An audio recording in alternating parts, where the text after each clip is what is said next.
Over the centuries, the island and castle had many uses, from agriculture to residential, and of course subsequently used as an intensive farm for tomatoes back in the 1960s, and later again a flour producing enterprise. And its most recent manifestation is as a luxury hotel and of course the adjoining golf club. The building as we look at it today is largely a building of the late 19th century. The Gerald Purcell Fitzgerald, who was the owner of the island in the 1890s, decided he was going to revamp his home and do it up in the latest style, which at the time, of course, was a style which harked back to the romantic ages of the Middle Ages. So he revamped his house into what he imagined, or what architects at the time imagined life in a medieval manor or house was like. This is in the same pattern as Lismore Castle and Dromoland Castle and Ashford Castle, and he employed at the time a well-known architect, a London-based architect, an Englishman called Romain Walker. Walker is also remembered as the man who did the steps leading from Westport House down to the lake in County Mayo. And Walker, of course, didn't have time to do all the work on the castle, so he teamed up with Albert Murray, a Dublin-based architect. And Murray also would be known at the time working in Waterford. He would have completed the architecture and the building of the Carnegie Library in Lady Lane. And he also was the architect who did the Audheven Hospital in Kilkenny, and also the interiors of the refurbishment of Napoe Castle in County Clare. So he was a well-known architect, and they built a kind of an 1890s version of a romantic fairy tale castle on the site of the earlier Fitzgerald Castle, but it is really an exercise in romanticism. It's harking back to an older style of architecture, but interestingly for the 1890s, it was also up to the minute mod cons. Even though this looks like a medieval castle, when built in the 1890s, it included a lift. It also included lavish internal plumbing for the luxurious bathrooms which were here, because it was thought for a while this was going to be a luxury hotel in the early 20th century, when the heiress of the Purcell Fitzgeralds married Prince Caracciolo. But it didn't become a hotel at that stage. It had to wait until just about 20 years ago for its last transformation.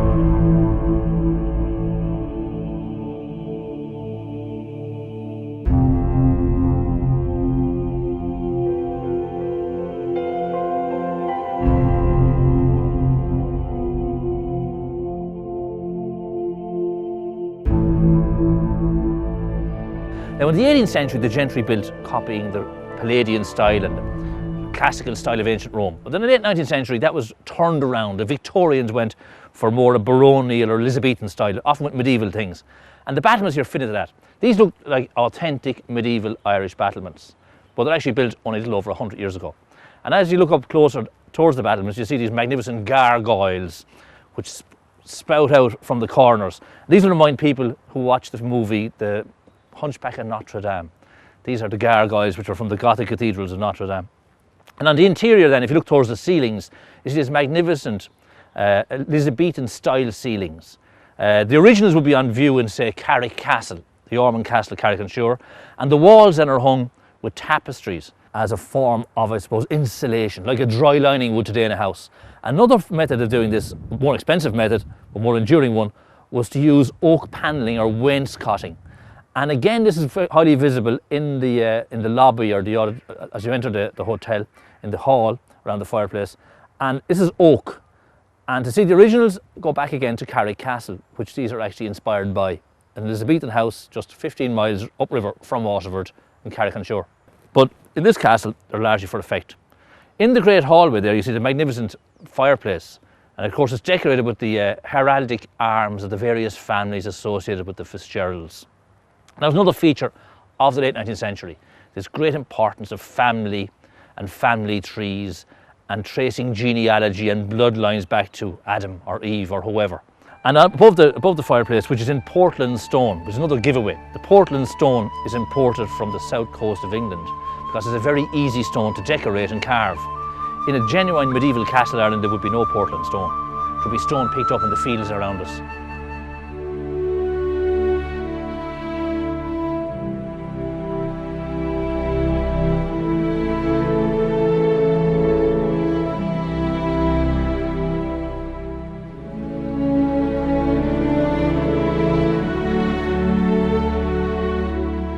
The gardens on the island are also spectacularly preserved.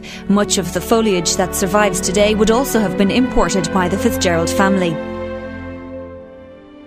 Now, in the 19th century, as transport improved and technology improved, the tentacles of the British Empire spread worldwide. And new and exotic plants were brought in from all over the world. Literally anything that could possibly grow in Ireland or in England was brought in and tried out. In new glass houses, which were built for the seedlings, and probably the most evocative of these is the monkey puzzle. The monkey puzzle was the BMW of the landscape garden of the late 19th century in Ireland. There are on the island a number of sika deer, which are usually only seen at night, and there's pheasants, and there's also squirrels, and a heronry where herons breed. There's also a sizable number here of cormorants, which feed on the fish in the channel nearby. And it wasn't until 1817 that the channel north of the island was blasted open to ease shipping and its access to Waterford. Coming up from the sea, particularly in the days of sail, it was a great difficulty to get a sailing ship around the island, around the south side, which looped all around and then up to the city. So in 1817, the Harbour Commissioners, among their new acts, one of their first acts as a newly formed body, opened up the easier North Channel for shipping, and that became the major shipping channel to the city. Prior to that, story that the people who lived on the island here used to walk at low tide using stepping stones across the river and go to church at the chapel in Slieve Rue. You wouldn't do it nowadays.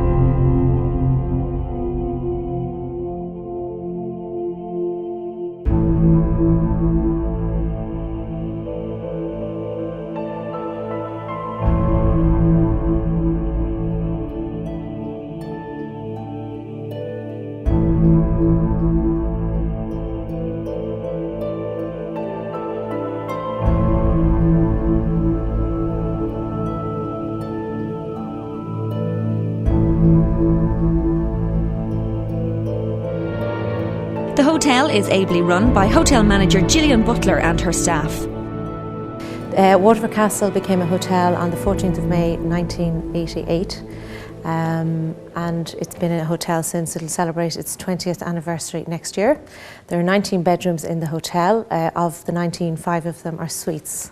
We also have the foyer here, which you're in, with the lovely fire behind us. We have our Munster dining room and the Leinster room, which is used for small dinners or meetings, that sort of thing, and the Fitzgerald room, which is our main lounge area.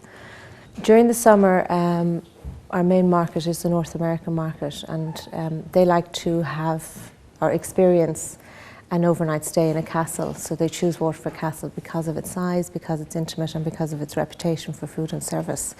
We have a very strong domestic market, which a lot of them are repeat business, and they come to stay with us both during the summer and the winter. We also would draw some guests and visitors from Europe.